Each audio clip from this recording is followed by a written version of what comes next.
नमस्कार, आप देख रहे हैं पहाड़ टीवी और मैं हूं आपके साथ स्मिता पटवार। चले रुक करेंगे उत्तराखंड की तमाम बड़ी खबरों का, लेकिन उससे पहले एक नजर आज की हेडलाइंस पर। जनरल अनिल चौहान आज चीफ ऑफ डिफेंस स्टाफ का संभालेंगे पदभार। अक्टूबर महीने की शुरुआत में हो सकता है धामी मंत्रिमंडल में बड़ा फेरबदल, आलाकमान ने लिया फीडबैक। डोईवाला में चोरों के हौसले बुलंद, घर के बाहर खड़े 2 ट्रक से चोरों ने चुराई बैटरी।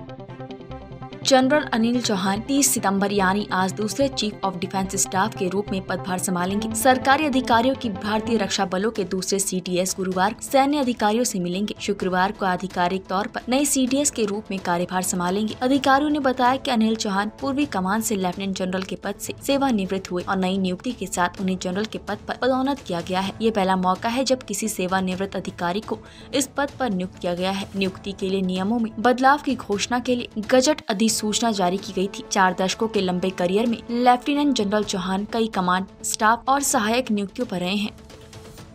उत्तराखंड में मंत्रिमंडल विस्तार में बड़ा फेरबदल देखने को मिल सकता है।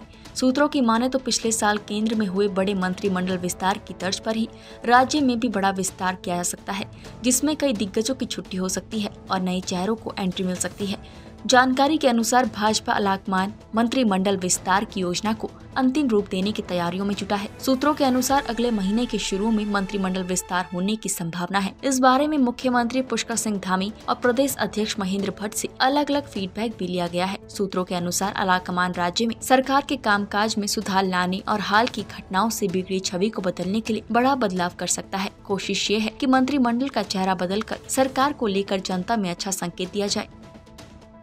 उत्तरकाशी जिलाधिकारी अभिषेक रोहिला ने नगर निकायों के समस्त अधिकारियों, पंचायत राज अधिकारी और नोडल अधिकारियों को जनपद में स्वच्छता ही सेवा पखवाड़ा के सफल संपादन के निर्देश दिए थे। जिलाधिकारी के आदेशों के अनुपालन में नगर क्षेत्रों के साथ ही ग्रामीण क्षेत्रों में व्यापक स्तर पर स्वच्छता अभियान चलाया जा रहा है। बुधवार को चारधाम यात्रा से लगे मुख्य पड़ाव जानकी चट्टी, खरसाली, बड़कोट, उत्तरकाशी, चिन्याली सौड़, भटवाड़ी, गंगनानी, हरसिल के साथ ही ग्रामीण इलाकों में विकासखंड नौगांव के खनाती, विकासखंड डुंडा के थाती, धनारी, मातली आदि अनेक सार्वजनिक स्थानों में वृहद रूप से स्वच्छता अभियान चलाया गया। मंडल मुख्यालय पौड़ी में अंकिता हत्याकांड के दोषियों को फांसी की सजा दिलाए जाने की मांग को लेकर सड़कों पर विभिन्न राजनीतिक दलों के साथ छात्रों द्वारा रैली निकालकर जोरदार प्रदर्शन किया गया। तो वहीं कलेक्ट्रेट परिसर में पहुंच जन समुदाय ने जिलाधिकारी को बदलने तक की मांग कर डाली। इस मौके पर वक्ताओं ने जिलाधिकारी से अंकिता हत्याकांड से जुड़े VIP के नाम का खुलासा करने की भी मांग की। इस दौरान प्रदर्शनकारियों और पुलिस के बीच जमकर कहासुनी और बहस हुई। कुछ प्रदर्शनकारियों को इस दौरान हल्की चोटें भी लगी। 2 घंटे से अधिक समय बीताने के बाद प्रदर्शनकारी तब शांत हुए जब जिलाधिकारी पौड़ी डॉक्टर विजय कुमार जोगदंडे उनका मांग पत्र लेने के लिए मौके पर पहुंचे।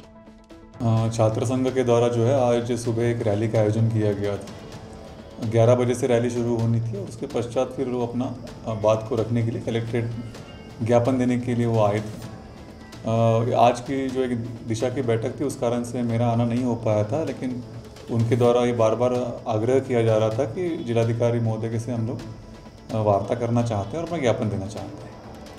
मीटिंग समाप्त होने के पश्चात फिर मैंने उनसे आज वार्ता किया है, उनका ज्ञापन प्राप्त किया है। ज्ञापन में कुछ मांगे उनके द्वारा रखी गई है, मैंने उनको आश्वस्त किया है। कुछ मांगे शासन स्तर से उसमें कार्रवाई अपेक्षित है और कुछ मामले में अगर किसी और स्तर से कार्रवाई अपेक्षित है, सक्षम स्तर पर उस ज्ञापन को हम प्रस्तुत करेंगे और शासन से उस कार्रवाई के लिए अनुरोध। हम शुरू के दिन से इस केस को देखते आ रहे हैं और आज 18 तारीख के बाद मैं आज ही वापस यहाँ पौड़ी जनपद में भी आई हूँ। जितना हम देख रहे हैं, जितना मामलों को देख रहे हैं, कहीं ना कहीं ये सीधे तौर पे सत्य है कि साक्ष्यों को छुपाया जा रहा है। पुलकित आर्य के पिता विनोद आर्य वास्तविक तौर पे क्यों बाहर है, ये भी बहुत बड़ा सवाल है। पुलिस इन्हें क्यों रिमांड में नहीं ले रही है, ये भी बहुत बड़ा सवाल है। और इतने दिनों से हम बोल रहे हैं, आज 10 दिन हो गए, कितनी दूर सरकारें और सिस्टम में पहुंची है इस कार्रवाई को आगे लेके। हमें नहीं दिखता कि इसमें जांच के क्या रिजल्ट आ रहे हैं, क्या रिजल्ट आज तक आए हैं। ये विषय बड़ा संवेदनशील हो चुका है और इसमें हम बोलते हैं कि जनता को CBI जांच की मांग करनी चाहिए, इनको पुलिस रिमांड में लेना चाहिए और वाकई अगर उसके पिता इसमें इन्वॉल्व है तो उन्हें भी पुलिस रिमांड में लेना चाहिए। के दिन गढ़वाल विश्वविद्यालय के छात्र संघ द्वारा संपूर्ण छात्र छात्राओं के साथ जिलाधिकारी महोदय के कार्यालय का घेराव किया गया।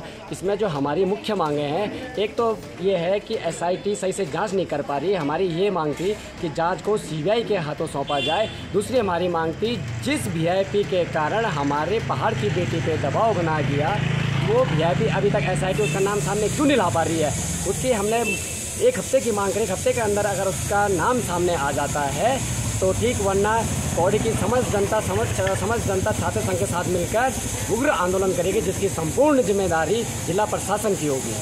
डोईवाला क्षेत्र में चोरों के हौसले बुलंद होते जा रहे हैं। एक महीने पहले डोईवाला के नूनावाला में घर के बाहर खड़ा ट्रक चोरों ने चुरा लिया था, जिसे डोईवाला पुलिस ने तत्काल बरामद कर आरोपी चोर को जेल भेज दिया था। लेकिन अब एक बार फिर डोईवाला में चोर सक्रिय हो गए हैं। डोईवाला के नूनावाला में ही कल सुबह घर के बाहर खड़े 2 ट्रक से चोरों ने बैटरी चुरा ली। ट्रक चोरी घटना के बाद अब ट्रकों का सामान भी चोरी होने से ट्रक यूनियन के तमाम सदस्यों ने नाराजगी जताते हुए पुलिस से तत्काल चोरों को गिरफ्तार कर पीड़ित ट्रक मालिक की बैटरी बरामद करने की मांग की है। पहले तो इस गाड़ी को एक बार चोरी होगी, आज इसका बैटरा उठ गया, एक दूसरी गाड़ी से बैटरा उठ गया।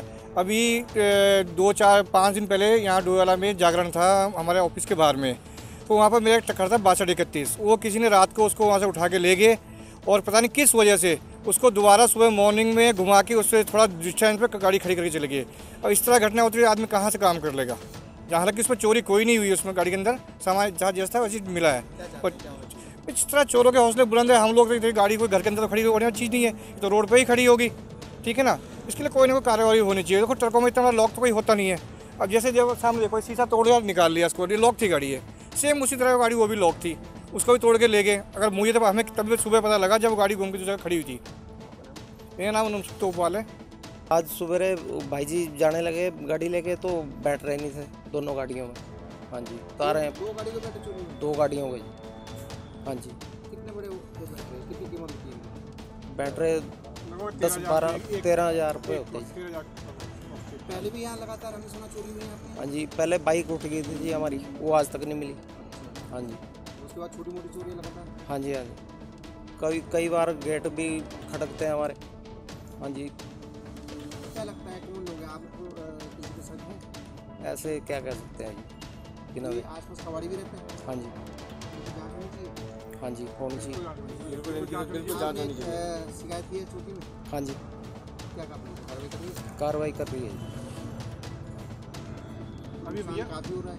हाँ जी, नुकसान हो गया काफ़ी। हाँ जी, नुकसान हो ही गया। अब क्या करें जी। अब सरस्वती शिशु मंदिर कालाडूंगी में विद्या भारती अखिल भारतीय जन शिक्षा समिति उत्तराखंड द्वारा प्रांतीय बौद्धिक प्रतियोगिता का आयोजन किया गया, जिसमें 3 संभाग अल्मोड़ा, पिथौरागढ़ और नैनीताल से आए 87 बच्चों ने प्रतिभाग किया। विभाग प्रचारक राज पुष्प ने बच्चों को संबोधित करते हुए उनका उत्साहवर्धन किया। वहीं क्षेत्रीय विधायक बंशीधर भगत ने भी बच्चों को संबोधित किया। जो बच्चों में चारित्रिक निर्माण करता है, सामाजिक का ज्ञान कराता है।